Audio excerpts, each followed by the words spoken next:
Thank you very much, Ms.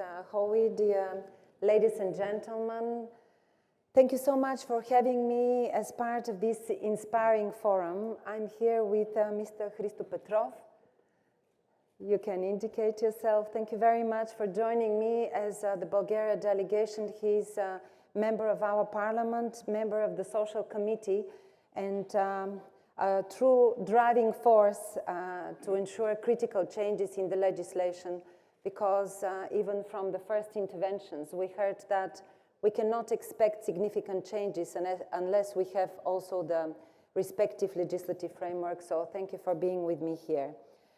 As we are discussing an emergency, I will allow myself to jump right to the topic at hand, because both I and the whole government of the Republic of Bulgaria are unanimous that our demographic situation is nothing less than an emergency. Handling the demographic situation in Bulgaria is a top national priority recognized by our Prime Minister, Mr. Nicolae Denkov, and it is with relief that I am able to confirm our Cabinet's resolve to restart Bulgaria. The Ministry of Labour and Social Policy will be the leader in the process, while we are also the governmental body that has been shortlisted to receive technical assistance from the European Commission on the implementation of the newly announced toolkit on demography. We heard about it in the morning from Mrs. Shuica.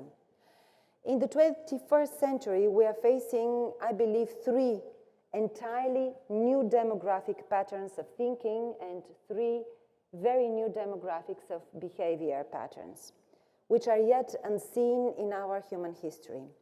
It is our prerogative to shape our policies around them and adapt them to the new demographic realities and the undeniable changes in our labor markets. These three models, I believe, are first, sustained low reproduction attitudes and birth rates among modern people. Second, accelerated aging of the communities, especially challenging attitude and pattern. Global population movement. So the greatest strive of the 21st century will be that for more human capital. It has been actually highlighted even in the panel before me. But not just higher human capital in numerical terms, but rather for young, educated, qualified, and highly motivated human capital. We need to be crystal clear that Europe sets forth the future model of the world in the 21st century, a more global and multicultural one, because Europe's demographic picture today is what the world's demographic picture will probably look like tomorrow. Despite our different historic backgrounds and stages of economic development, the countries in the Southeast region, European region today, have similar demographic processes and indicators, which is probably due to the socialist period that we experienced in the region. What sets Southeast Europe apart is very high mortality rates, depopulation of vast, fertile, and very livable territories, and emigration of active populations. Bulgaria seems to be in dire straits, though. We have the highest mortality rate in the world, which is scandalous and outrageous to even consider. A serious deficit of young and active people, drastic and inexplicable demographic disbalances for the size of our relatively small territory, and a very high percentage of the uneducated Roma population.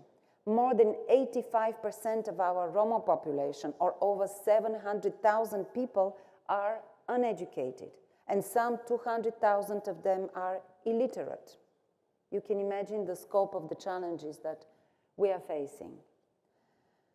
I believe that one of the greatest challenges to overcome in our work towards continuing the demographic crisis, not continuing, but actually challenging the crisis, is also the cliches and deceptions that at least the society in my country seems to be entrapped in. And these cliches and deceptions are around the views that there is low birth rate and receding population in absolute numbers. Low birth rate is not an isolated Bulgarian problem. It is a trait of all developed countries and is a natural process. Bulgaria's 2022 birth rate coefficient is 1.78, and it ranks as third in Europe after France and Ireland. In comparison, Ireland has a smaller territory to Bulgaria and a population of 4.8 million. Yet, it leads the way in all demographic metrics in the European Union. As far as our population decline is concerned, it is true that Bulgaria's population in the past 30 years has dropped by more than 2 million people. Yet, what matters to us the most, especially to us in the Ministry of Labour and Social Policy, is the coefficient of demographic replacement, which shows how many in 100 retiring people in a given year and on a respective territory become active working population. That is how many working age people replace the retired ones. For Bulgaria, that coefficient was positive in 2001, but today it is 100 to 64, and in some districts in our country it is 100 to 40. Ironically, those districts are in the regions with the most favorable natural and climate conditions in Bulgaria. Small pieces of continental heaven, and we heard this from Sofia this morning, that actually a lot more developed countries would like to actually have on their territories. With those regions be capable of economic and social functioning in the near future without our very determined intervention, obviously we have to focus on that. So what our government has identified as the most urgent measures to be taken to tackle our demographic crisis, abiding strictly to the framework and the priorities set forth in the European Pillar of Social Rights, includes several priority areas. First, obviously, reforming our education system so as to keep young people with secondary and higher education in Bulgaria.